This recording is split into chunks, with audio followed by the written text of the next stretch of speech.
We Will Rock You by Queen is one of rock's greatest anthems, and it features a guitar solo. Let's unveil its secrets together and find out what makes the solo great. This is not really a lesson on how to play the solo. It's more of an analysis of the details to perfect your interpretation of it or just to help you appreciate it better. If you want to learn it first, I suggest looking at the cover I made with the tabs on screen by clicking the link in the description. This video will be broken down in 5 sections to look at the different aspects that can hardly be explained on the music sheet. Open A string pedal point. This is the most important aspect in my opinion. Let me demonstrate how the use of distortion and muting the top strings create an interesting effect. Can you hear that it almost sounds like if I was re-attacking the A string, although it's just the absence of the other notes that makes it pop back in. But it was never gone.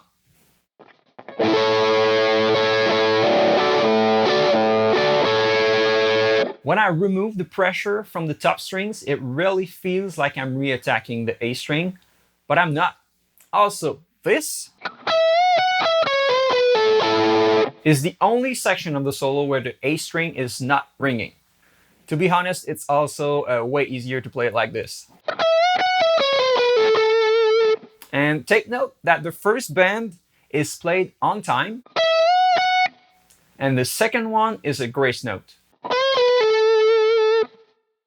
During the string skipping mixolydian line, the A string keeps ringing and it makes it harder to perform.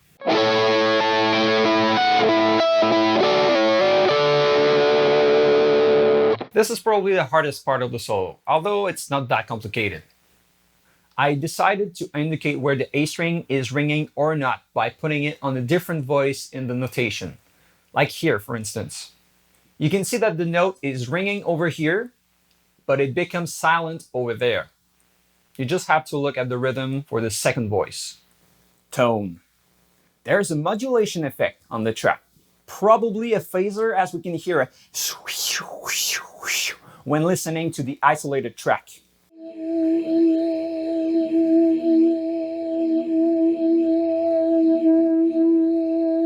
Other than that, it's a very dry tone, no delay, no reverb, just a small room ambience caused by the microphones. Anyway, Brian May's amps is loud on the recording. It's well known that his sound is basically just a Vox AC30 maxed out. This also helps for feedbacks, which leads us to the next part. Feedback intro. This was probably made with 2 tracks, with 2 different takes. The first one is probably a natural harmonic with the tremolo bar with feedback for infinite sustain. The second one is actually the main solo track, starting with a feedback.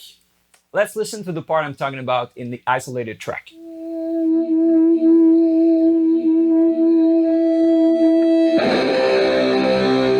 Anyway, you can't really play it in 2 takes when you play live, right? So I just made it at 1 in the tabs. Then you have the modulation with the C chord,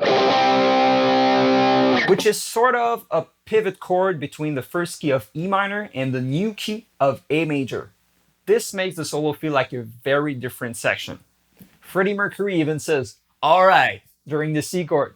Like, "I'm out, Mr. Guitar, do your stuff." And boy, he did. Tremolo bar use. Brian May's tremolo bar playing is often overlooked, and we tend to forget that there is actually a tremolo system on his red special guitar.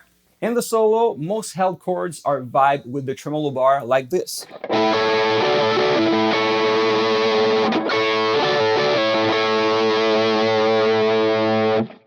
A Bixby system works very well here because it's pretty much the same system as on the red special, with the lever here before the bridge. Ending part. In the last parts of the solo, the same thing is repeated 3 times. I read in an interview with Brian May that that part was looped by cutting the tape and splicing it on again and again. But in the end of the day, we just want to play it, right? So concerning that section, we can hear a string noise made by sliding the fingers on the string at the end of each repetition, like this. That noise adds a cool effect that should be there when covering the solo, I think. Now, the last thing I want to address is picking directions. Most of the time, the picking directions will follow the overall subdivision of the song, kind of like this.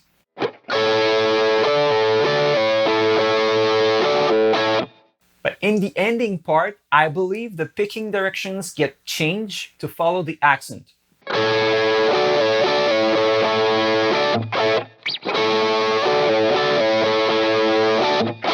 I'm not quite sure about it though, so take it or leave it, because at the end of the day, it's a very subtle difference. There you have it. To me, everything else is self-explanatory by looking at the tabs. So I hope this video will help you master that solo. It's not a technical one, but it's full of hidden details that you really need to know if you want to sound just like Brian May.